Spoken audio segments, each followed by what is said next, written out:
Ok, perché 7 secondi Marvel Opening è molto corto, quindi...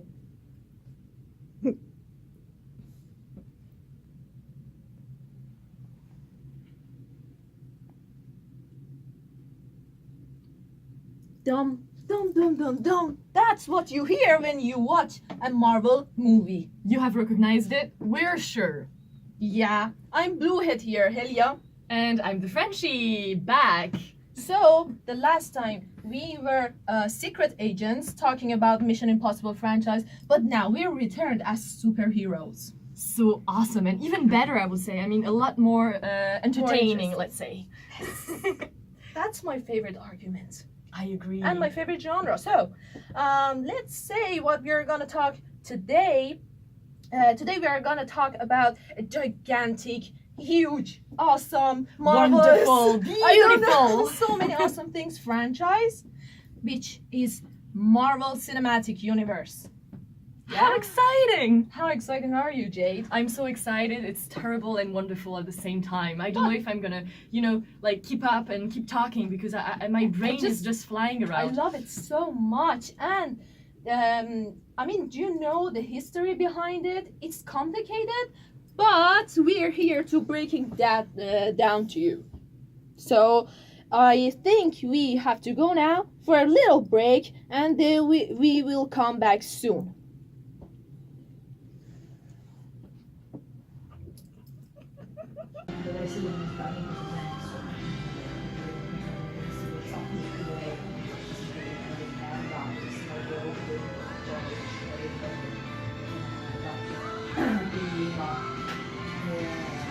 Per suonare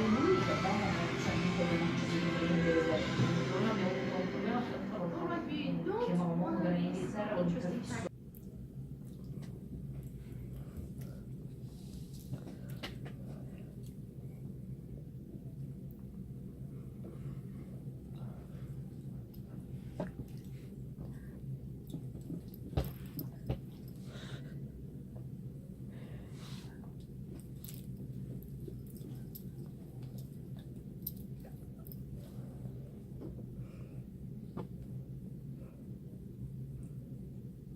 Alright, we don't want to miss some interesting facts about Iron Man 2008 Iron Man. So adding some more interesting stuff here. It almost took 17 years to make this movie. Did you know that? That's a long time. I know, right? And Universal, actually, it was the first studio that purchased the rights to character back in April 1990. Then 20th Century Fox acquired the rights in the late 90s. Several screenplays were written, but none made it to silver screen. And then New Line Cinema bought the rights, and at the end, it was back to Marvel. What a story. I mean, it's a battle of years and years to realize that. Some more salt adding to Marvel versus DC. Let me tell you that Marvel team. Tony Stark, Iron Man, is actually richer than Bruce Wayne's Batman. I'm Batman. And did you know that Iron Man is actually an anti-communist hero? So American. I mean, they have that complex. They have had it for years. Like every action movie is like, there is a Soviet like attacking us. We have to do something. Now it's terrorists. The U.S. versus the Russian. Exactly. But it's simple. Just goes on. And the character was made during the Cold War. And initially, it wasn't Stanley wasn't in making the character, but then he got involved. And also, Tony Stark is based on Howard Hughes, which you may know him, and in the movie The Aviator. So, mentioning that this movie was well received at the box office and by the critics because it had 93% on Rotten Tomatoes. Can you just explain to me what is Rotten Tomatoes? Okay, Rotten Tomatoes is a very super important website where it has two parts. One part is for critics, well-known critics, very famous critics. The other part is for audience score. Okay. So these scores and percentages has direct effect on the box office number. Awesome. I'm gonna fall asleep less stupid tonight. And this movie was really well received at the box office, making $585 million. That's so awesome. Moving on. Yes, let's talk about The Incredible Hulk, released in 2008. Well, as you know, it's like the big green guy, the little scientific nerd. It's just a guy, and he had a bad experience with gamma radiations, and he became that very powerful. He's actually one of the most powerful Marvel things, I believe. And so it's interpreted by Edward Norton. Yeah. And it's really that combat between the man and the beast, like the bad part of man. And it's totally like a complex of Dr. Jekyll and Mr. Hyde, according to me. I don't know what you think, but to me it does totally sound like that. I didn't thought like that. I know, but it's totally what it is. And so he's fighting against another guy who has had very terrible experiences with gamma radiation, but like he has become an abomination because it's absolutely the name he chose. And so it totally sounds like Spider-Man when like the first that was released, when that guy ended up being like that evil green thing like wandering around on a surf. So it totally made me think about that. I don't know. What a commentary on that. It's just very weird. But so yeah, according to critics, it was not the best. It's sort of a letdown, and the character of Hulk is not deep enough to carry his own story. So yeah, I think we have to wrap this up and move on.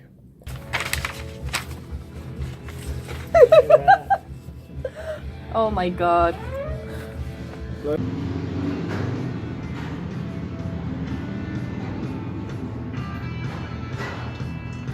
Possiamo aumentare un pochino.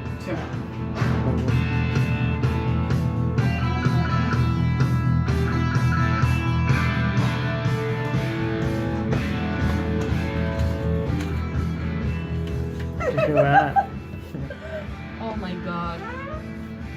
لایو گرفتی؟ آره کم و بیش. چقدر بیننده داشتیم؟ Live 48. No, our Instagram live had 48 views, but it will be kind of more. bad. It will be more because they will return to watch it. Many can't do this now because they're at the class right now.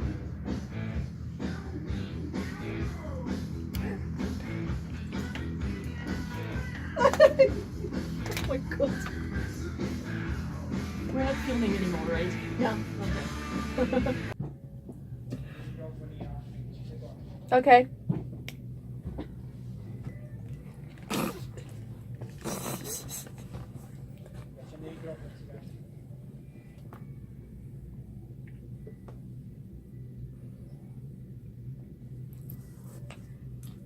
Moving on to 2008 Iron Man 2. The Iron Man, 2010. Yeah, that's right? what you said. That's exactly what you said. The Iron Man 2 is the sequel to 2008's Iron Man. Mm-hmm. Not that 2008, the- the first one. Right? Yeah. Okay, and 2010, the second one. Yeah. No, just to make sure I understood, because sometimes I can just hear not very well. So I Oh, want to, okay. It's the third Marvel movie in the MCU, and it comes after The Incredible Hulk, directed again by Jon Favreau, but this time is written by just only one person, and that one person is Justin Theroux. Writing his previous work in writing is Tropic Thunder in 2008. Never heard of. The Sorry. movie was actually quite good, but I think Ethan Coen and Ben Stiller actually did the heavy lifting for writing that movie. But moving on, we're not here to talk about that. Jon Favreau also did another comedy hit, Elf, in 2003. So he's really good at doing comedy stuff. So we can expect, as everyone can expect. humor in the second opus of Iron Man, and that's what we get. I mean, we have that awesome philanthropist, billionaire, playboy. Yes. with a lot of machines and toys. That's perfect. Yeah, he's awesome. I mean, he's back with just the way he was. Exactly. But to talk about secondary characters, we have like the guy playing Vanko, the bad guy of the second opus. So his name is Mikey Rourke. Mickey Rourke. Rourke? Yeah, my bad. No, it's totally fine. Mickey Rourke is playing Whiplash with that electric Whiplash he has. Yeah. I mean, if you all remember that one. Yeah, like the Soviet guy who is the bad guy. Again, Russians. So he's a villain, and at the same time, I mean, we know he's had some problems with his dad. I mean, he was raised in daddy issues. Yeah, sort of. It was a big moment. It was difficult. So he was mad at Stark's family, but it's not very well explained, sort of, or we don't have a deeper understanding of why he does that. And then we have Scarlett Johansson. She's very gorgeous, as everybody knows, but she is also Black Widow, always in black leather. And the thing is, we don't know much about her. She's like a very good agent, but it's not very developed. So I'm sorry, but she's just a sexy agent. Sorry to put that, but I really didn't the way they portrayed this character. Oh yeah, why not? It really didn't have that much characterization, backstory. I mean, if you haven't read the comics, you really don't know about her. Yeah, but to me, it also participates to the mystery of the character, because she's a secret agent. She's a spy. She's had many allegiances sort of throughout history. So it's like very enticing to me. I really hope that they will do her better at future. It's probably going to be the case. And so yeah, it didn't receive that many good critics, but I mean, they upgraded the suit. They did things. It was a necessary, less good sort of opus. Mm-hmm. And at the same time, they still gained the Best Achievement in Visual Effect Oscar in 2011. So it wasn't that bad. It was just a little bit... But it was obvious they could be nominated for that. I mean... I know, I know. But that's what I meant. I mean, and to me, it's not the best one. No, it could be written very better. Very better. Very better. When I get lost, I lost even in speaking. Very better. Very. You're awesome. Bene? Yeah. Perché state ridendo? Because of something she said just before we turned off, because it was funny. It was just funny. And didn't make sense. Because it is very better. She uses his hand. Yeah. He can manage with the microphone. Bravi comunque. Grazie. Yes, sir. Ragazzi, adesso dobbiamo Thor. Yes. No, we have Captain America. Captain America. Captain America. Okay. Yes, okay. Captain America. Captain Thor. America. Okay. Thor, and then Avengers, and then goodbye. Quindi now we talk about Captain America. Captain America, and then Avengers. It's not in the right. No. It's the reversal here, but it's not a big deal. Okay. I mean, it's not Another two slots. Setadium. 1, 2, 3. Yeah, 2 longs and 1 short. Okay, perfetto. Grazie mille. Let's jump to 2011. But don't forget, use the condom. It's important. What's that? Keep going. So we're talking about Captain America now, because he's super hot, so do not forget the condom is important, considering we see him half naked a lot of times. Thank you so much for that input. So it was released in 2011. Yes. And Hilya, now that you can talk, yes, please, now that I'm not trying to laugh. You're trying not to laugh, but you know. Okay, did you know that Captain America first made to screens in 1944, and it was actually a 15-chapter serial film made by Timely Comics, which Marvel at that time was named that Timely Comics. And then came the 1990 Captain America, which, as we said before, it was so bad. You explain it so well, it's not bad. Keep going. It directly went to video in the US and had a limited release in England. So After the launching of Marvel Studios, they decided to return this character, choosing Chris Evans for the main role. Excellent choice. Excellent choice. But did you know that he actually refused the role several times? Not just once, not just Oh twice, my but God. many times. It He would have been a refused it. pity for all the women around the world. But he was actually eventually he was convinced. If he wasn't, I mean, Yeah, it would have been terrible. It would have been come terrible. on. I don't know what I would have done. The movie finally made out to silver screen at 2011, distributed by Paramount Pictures. It's directed by Joe Johnston and written by Christopher Marcus and Stephen McPhee. Joe Johnston got the direction of that movie thanks to one of his previous works. It's named Rocketer. Yeah, the Rocketer. Mm-hmm. A young American fighting the Nazis. Sounds familiar to you? Yeah, I don't know. Maybe it would be interesting for contrast between the two movies to watch it because you can see a same pattern in Yeah, there. I know. But yeah, so the story of Captain America is like a small guy during the Second World War who wants to get into the army to fight against the demon Nazis. And so we test on him a serum. And it makes him like the super soldier and super sexy. And so he has to fight against a guy called Red Skull. And he has stolen the Tesseract, which is a big, like, shining stone, like full Which of is power. important. Keep that in your mind. We will mention it later in this vast multiverse. Exactly. So he wants to save the world.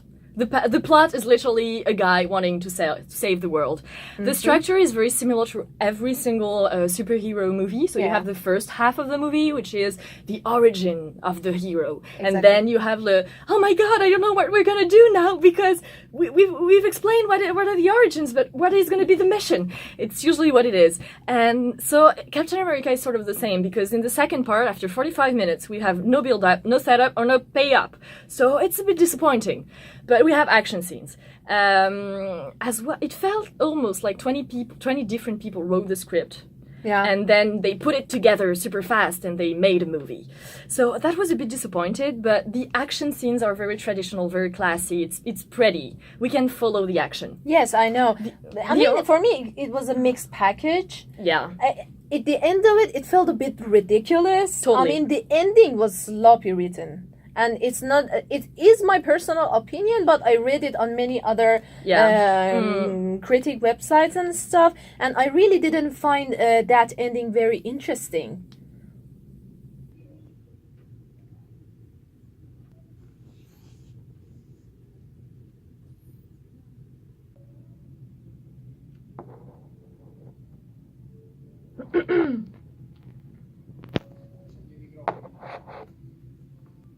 Welcome back on Out of Cast with Little Frenchie and Bluehead talking about Marvel movies. So Hello again. So now we're going to talk about Thor, which was released in 2011. Mm-hmm. I'm pretty sure you all know the basic story. So a semi-god, Thor, son of the god of the gods, Odin, in the antique Scandinavian mythology.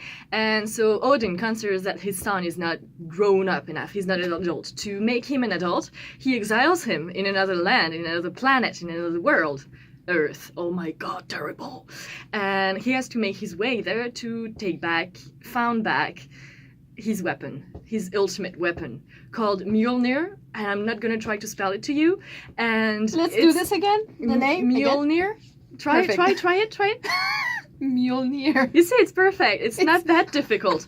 And so he's the god of thunder. So the hammer is triggering thunder around him. It's quite powerful, quite cool actually. And so on Earth, he will meet a girl. Oh, what a surprise! She's not that hot, but she's a very good actress, Natalie Portman, and aka Jane Foster, and she's an astrophysicist, which is not really accurate with the original one because she was a nurse. So much cliche. And so Marvel, with that opus, opens up a new universe, literally, a new world, a new mythology to its franchise. Yeah, and the beautiful part Keep going. So let's talk about the casting and the cast and crew and the director. As we all know, Chris Hemsworth took the main role. He is Australian, and I mean he's perfect, sort of, for the role. We can barely imagine someone else playing him. I know. I mean, there's the muscles. Like he is very like. I am going to the gym every day. It fits perfectly the character. Let me tell you some alternate casting choices. Well, his brother Liam Hemsworth actually auditioned also for the role, but he was put down by Marvel, so know him.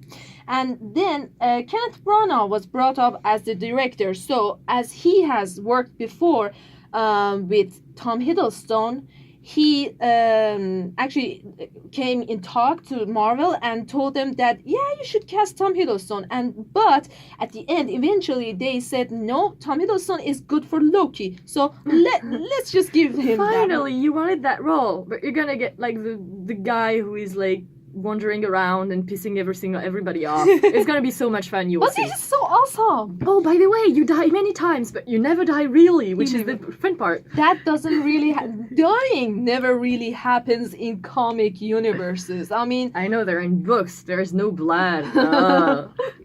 But can you tell me what is the connection between James Bond and this Asgardian mystery? No, I don't know. I tried, but I don't know. Daniel Craig.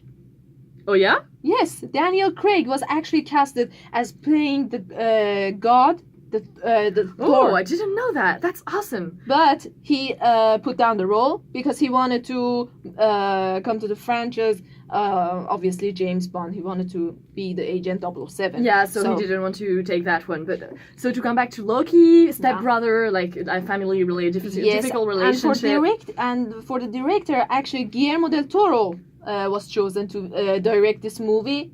But he eventually put down the job again for directing The Hobbit, which we all know he didn't. Peter Jackson directed The Hobbit, so I don't know what happened there. Eventually, Kenneth Branagh directed the movie. So yeah, that's why we have this movie with 77% on Rotten Tomatoes, by the way. Yeah. Yeah, You're that's welcome. not too bad. You're welcome. That's not too bad. But so to come back to Loki, he's the god of bad jokes and like bad humor and hey, I'm the little thing who is running around and pissing everybody off. I'm the god of Minil. Exactly. He's the god of malice. Yes. And so he's jealous of Thor. Oh my god. I mean, two brothers fighting each other. Oh my god, no, I'm not. No, we don't have the same dad. No, I'm not happy. And he's actually a frost giant. That's why they don't have the same dad. That's true.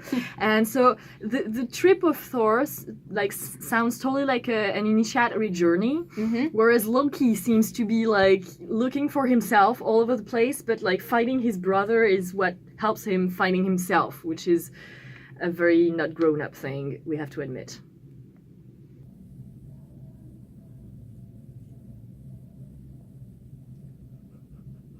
The huge movie. Marvelous. The huge movie that concludes our phase 1 of Marvel Cinematic Universe.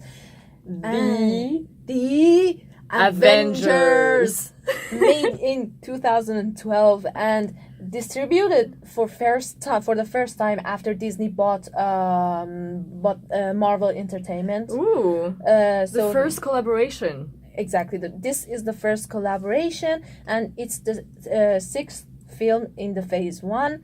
The story pretty much is, I mean, it's pretty much simple. Gathering up all the team of all the Avengers, everyone you've seen before in previous movies, and all of these characters are gathered by Nick Fury. Yeah. And so who is they have to fight against Loki. Yeah. Spoiler alert! If you haven't seen the movie, I mean, it's for 7 years ago. How could you not? Yeah.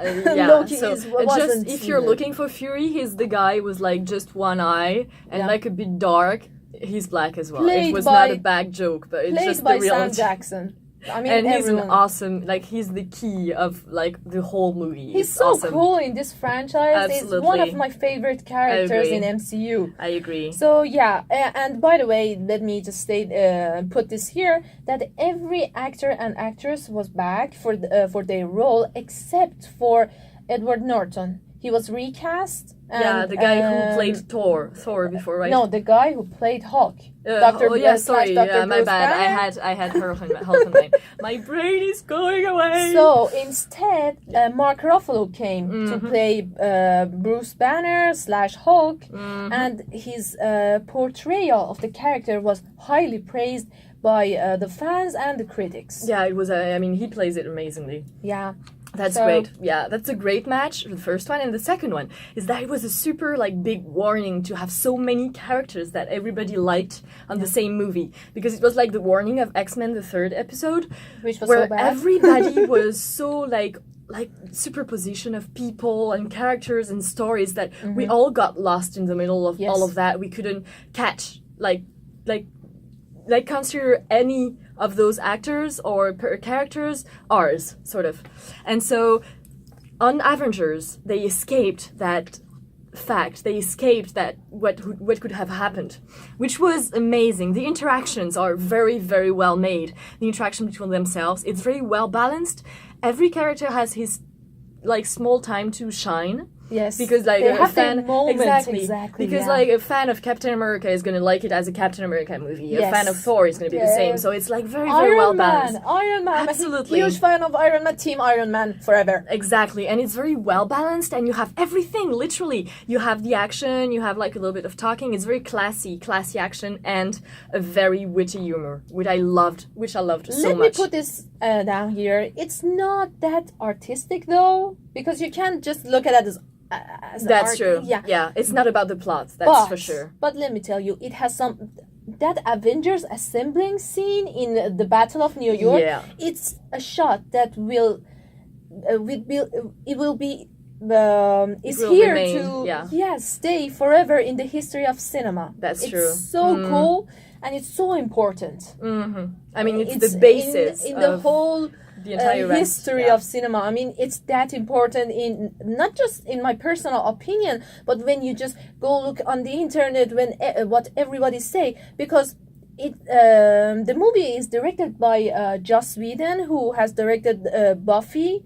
It's Buffy Against the Vampire. I was fan of it when I was a teen. Yeah, really. I remember. I and liked it. he really did a good job, because it was a hit, not just for fans but also for the critics, scoring 92% on Rotten Tomatoes. It's awesome. Yeah, it's awesome. And it hit the box office so hard it sold over $1.5 billion. That Can is you so imagine that? amazing. That much cash. Yeah. It, it was a record. It is still a record. So Da, da, da, da, that's a record. it was so awesome for Marvel, and everyone was so happy about it. So yeah, we're dying here from fangirling. We loved it. We loved it so much. It was so amazing. We cannot even talk about it.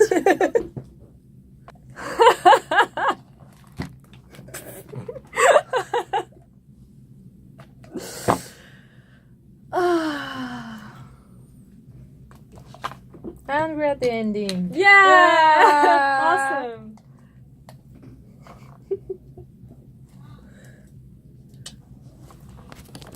On the picture, yeah! Five. High five, yeah! Awesome! So yeah? Questo è saluti. Now we have the last lot. Multiverse. Multiverse. It's an awesome word. It's on multiverse. Indeed. Also, I like indeed. Yeah, you are indeed. correct. So we're at the end of our journey Oh in. no! Okay, no, not being too Okay, dramatic. Come okay, on. fine, that's fine. But it's Marvel. it's just end of the phase one. So okay, so that's fine. in 2 weeks of the 2 weeks.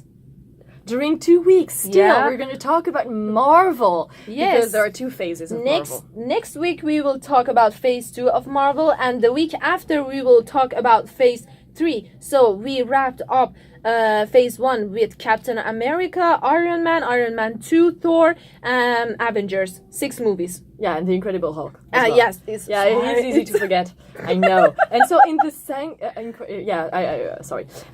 the second phase is Iron Man 3, Thor, the Dark World. Yeah, thank you. Captain America 2, the Winter Soldier. Yes. The Guardians so of Galaxy. I know. I'm going to talk to you about like the actor who does like Winter Soldier. I'm an absolute fan of him. And it's not so obvious that you have a crush on. I know. Oh, that's good because I was trying to hide it. Really? And so the Guardians of the Galaxy and Avengers, the second Ultron era. Age of Ultron, yeah, which is okay. No, not talking about that right now. We don't have time. Let's just go and we're done here. Ending up, this universe is so vast. This MCU, Yeah. I mean, So you're gonna hear us talk a lot about it again. we're lost of words because we're fangirling a lot that we are just.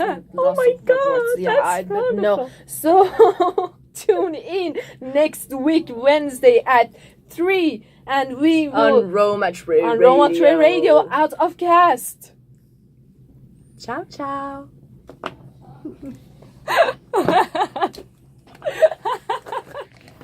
We are terrible.